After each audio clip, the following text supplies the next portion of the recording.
here for you through every stage of life. Together we grow. Member FDIC and Equal Housing Lender. Where do you go for treatment of minor cuts and burns, fever, cough, rashes, eye, ear, and general infections, and much more, but you don't have an appointment? Visit Wayne Healthcare's Walk-In Care, Monday through Friday, 8 a.m. to 4:30 p.m. Wayne Healthcare's Walk-In Care Center is located at 828 Central Avenue in Greenville. Again, they are open Monday through Friday, 8 a.m. to 4:30 p.m. Remember, no appointment is necessary. Hi, I'm Ryan Berry, host of DarkeCountyMedia.com Extra, and this is a weekly series of programs that we try to highlight the positives in Darke County, and there could be no bigger positive than Darke County Parks. Since I've been with the Early Bird and now the Daily Advocate 26 years ago, the way the Darke County Parks has grown has just been incredible. I mean, when I started here, there wasn't even a nature center, and now there's the nature center and a whole lot more. With us today, we have Roger Van Frank. He's the director at the Darke County Parks, and we're going to talk about Prairie Days at Shawnee Prairie in the Nature Center. So this has been going on for several years now, and it is an exciting event, and it's always well attended. And so, Roger, tell us about Prairie Days and what it has meant for and why it was even started at the Darke County Parks. Well, first off, thanks for inviting us, and thanks for the compliment about with Darke County Parks and how helpful they are and how much they've grown in our years that we've been in existence since 1972. Wow. So when Judge Williams first struck the gavel and said there will be a Darke County Park. So when I arrived in December of 2002, and Prairie Days back then was considered to be almost a no-junk yard sale, and that's how the Friends of the Darke County Parks helped to support the Park District. They actually began to do this, I'm going to call it a big yard sale, and people would donate their household items and goods, and I can remember wagons coming in and all sorts of things. But we wanted it so that it wasn't just people getting rid of their junk. So that's why they called it a no-junk sale. Well, it kind of migrated in 2002, 2003. They wanted to do something that really gave back to the community. Remember, the Park District is levy-based, right. So we receive a $500,000 from the voters of Darke County on an annual basis, and the neat part about this is the Friends really do support that. 100% of what the Friends do comes back to the Park District. Mm-hmm. So on an annual basis, they support us with about $10,000. You know, and you start to look at that, those are the wish list items, right. You know, that we can use that funding for. So in 2003, 2004, they began to give a little bit more. We came to the realization we wanted to promote the history of Prairie Days. We knew that we were in the process of building a log house. Mm-hmm. When I first arrived in 2002. The Darke County Parks Board said, we want you to build a log house. That's item one. And on item two, you have to pass a levy. So so my first few years were quite busy. But the log house was finished in 2006. We had a great grand opening. Mm-hmm. I'll tell you, I took pictures of the log house when it first opened, and it was kind of meager with its accoutrements that were in there.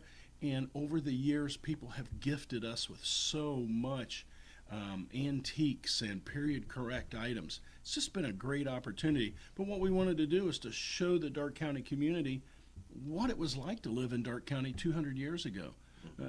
We're on a very historic area.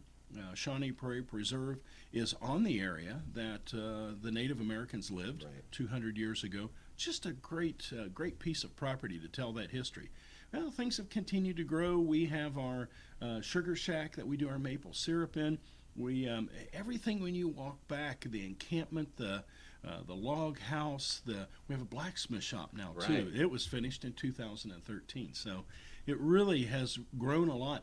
People can see. We'll have a school marm this year. We have some of the mainstays. You know, some of the food items and vendors. They're back up front, and that helps to support some of the 501c3s. And they do gift some of their earnings back to the friends. So that's nice that takes place, because once again it does support the district in the long run. And this is a free event. Yes. Yeah, free event, free parking. And that was a big thing to us. We didn't want to charge $1, $2, $5 a car. That was the whole idea, was to have a free, fun family event. And it's really great to see families of 5, 6, and 7 get off of a bus. Oh, and by the way, we park at the Triangle.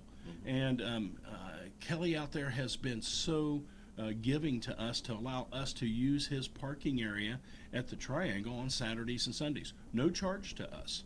So, and then Greenville Transit, and we have 3 or 4 buses depending on the numbers that we anticipate. So we transport people from the Triangle down to Shawnee Prairie. It's just not big enough. We've had almost 6,000 people in some years, if the weather's good, to come out over a 2-day period. That tells you that we're doing something right. So it's worked out very well.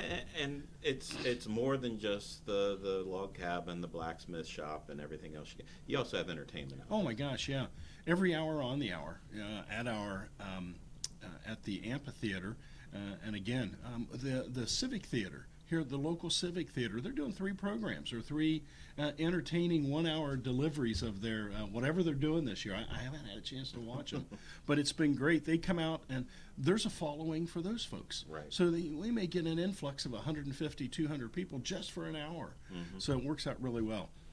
We also have those folks that are interested in encampments and the period attire, and those gentlemen and ladies of yesteryear that come out and spend the weekend. Walk through the encampment, ask questions, take a look at their displays and their camps. That's how they live. We actually have a lean-to that was built out there, and so some folks may stay in that lean-to. And what folks don't realize is that's part of the history of this area when they first came through. So, gosh, you go back 225 years before the treaty was signed, and there's so much history. I remind people that we know the Shawanose or the Shawnee were here at that period of time. We know that there were white Americans, Englishmen, that were traveling with them. We have the Kinsey brooch that's on display. There were a couple of those found in about the 92 or 93 period out at the area. They're on display it belongs to the people, so they can get a chance to see them in our Tecumseh room. Great piece of history there to go take a look at them. So, and that gives provenance to the fact that, yes, the Shawnee were there. We have found other pieces of literature that ties the history to the Prairie Days. And that's the reason we're doing period crafts and things of that nature for the kids. We do candle dipping. I think last year we did almost 1,000 candles in candle dipping. Wow. There's a lot of kids and a lot of wax. Right. So it was just it's just so much. Oh my gosh, apple butter. We're actually making apple butters they would have done 200 years ago with the collection of the apples. And there were apple orchards all over. Of course, they were planted. They probably came from England and Germany and areas like that when they brought the seedlings over. But that's being done.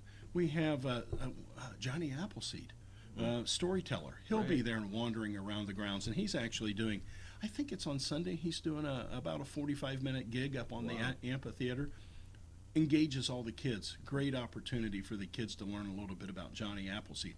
A lot of folks think that he's more of a wives' tale, and it's not. He truly was out there planting seeds and giving apples as he traveled through the area. So that's it. The log house will be open. We'll be cooking some items that for tasting. We're not selling anything there, but we're just preparing to show folks how they would have used an open hearth. We also have breads and cookies and items for sale that are coming out of our bake oven, which is we built, that's behind the log house. So they'll be doing some demonstrations there. We have other folks doing demonstrations. It's not quite that period, but we have Lance Lieber comes out with a corn shredder annually. He and his family come and demonstrate that. And that's turn of the century. When you take a look, and I look at that piece of machinery and I go, American ingenuity is amazing. How did they figure that out? How did they get that to do that? And I go, it's just amazing, what engineers did. Right. But I guess we should say what date this is going Yes, to be? it's the last full weekend in September, and I believe we're 28 and 29 this year. So it's always on the last full weekend. We do have, and I always like to remind folks, we do have handicap parking right at the Nature Center. Sure. And if you need assistance, we do have a couple of gators. One gator has been given to us for the weekend by Koenig. They're always great to help us with that. So we use that one to help bring the musicians back. We've got, I don't have the list in front of me, but I know that two of the musicians groups that are playing over the weekend have been there before. Sure. I'll think of them probably. Or you could look in the Early Yes, Bird thank and you. Daily Advocate, and we will have those listed in there as well. But just a great time at Prairie Days. And you guys are more than just in the spring with the sugar and festival thing, and then here you guys are year round now. Oh my gosh, yeah. I have to tell you that one of the commitments that we made was to not only get more schools coming out to us, but also us going to the schools. Right. We have some of the best naturalists realistically in the region. And Mandy Martin is the gal that she actually brings everything to full circle with the schools. She schedules them, she goes to them. I think we have in excess of 7,000 kids that we see on an annual basis. Now we have a full-time staff of 3 naturalists. Mitchell Pence, Rob Clifford's our chief naturalist, and then Mandy is a naturalist that's really in charge of the educational aspect of it. And then also our newest naturalist who works over at the Bish Discovery Center, Megan Schmidt. Megan came on board a little more than a year ago. All of them work that if they have large groups and we need to put 2 or 3 naturalists in, we also have a great group of volunteers that assists us too, Ryan, that really is kind of very unique for us. I call them volunteer trail educators, or VTEs. Everybody's got an acronym. But these folks are retired in general, and they go back and work in the classrooms with our naturalists so we can see more, we can reach out to more. We still have in excess of 5,000 that come out to the park. So on any given day in our office, if they're scheduled, we hope they're scheduled, you'll hear somebody in the office scream out, "Bus!" And that means the hordes and masses and kids are there, and it's time to get ready and put the game face on. So, in the next 4 minutes, that's about what we have left as far as time goes. Let's talk about the Bish Discovery Center and also the bike trail good. And what those have meant to the Darke County Parks, and how has that allowed you to expand your, for lack of a better term, curriculum? Let's start with the Bish Discovery Center. It was a great opportunity that came about in a 9-day format. We worked with Tom Bish, who was our neighbor and whom the Bish Discovery Center is named after his family. I worked with Tom for about a year and a half. We really needed a new maintenance facility, and we also wanted a little bit more impact. And with the new school being built up the road, half mile at the most, what a great opportunity for us. So we worked with Moten Associates and Susan Laux from Moten Associates to write a Ohio Public Works Commission grant. And those grants don't necessarily contain the building or base it on the building, but rather on the property and how we're going to turn it back into green space. So it was a green space acquisition. Worked out great for us, and it really flew into play very rapidly over a 9-day period. Wrote the grant, submitted the grant, and within 30 days we were notified that we were in receipt of the grant. But that means that we had a lot of work to do in the meantime. So the Bish Discovery Center is really to assist individuals, families, to be able to do, to bring themselves back into line with, if they want to do it at home, they can do it at home. A little bit of sustainability, if you will, sustainability of living. We offer, every year, we have about 27 gardens now on the north side. People can, it's a community garden. And it's really fun to watch people sit underneath the little sunshades that we have out there, and they just communicate with each other. They talk about they talk about, how did your tomatoes do, or how can I keep it from but see, that's the history of that type of gardening is what will carry through for the years to come. Inside's going to be designed for kids. We have a lot of plans. We have plans on solar being placed on top of the Bish so that it will become more independent, and probably about 85% of our energy needs will come from the solar power. We also have a pollinator, a 1 acre pollinator field. Right. You know, right now it looks like it's progressing into its dormant stage. So we'll let it go dormant. It still feeds the amount of migrating birds that come through. Those seeds are fed to the birds. Obviously, the birds get rid of them. Right. And then it continues to help pollinate that field and to propagate more of those plants. Great opportunity for people to walk through. They can create their own pollinator fields, butterflies, and we've all learned more about the monarch. Thank you, Mandy Martin, for teaching all about the monarch and the migrations of them. But we've got just a huge amount of opportunities for folks. You know, the other day, here's what's really rewarding to me. There's a lady parked her car, sat in the parking lot. She was there for 9 hours, and I was kind of watching. And I thought, boy, I hope she was an artist.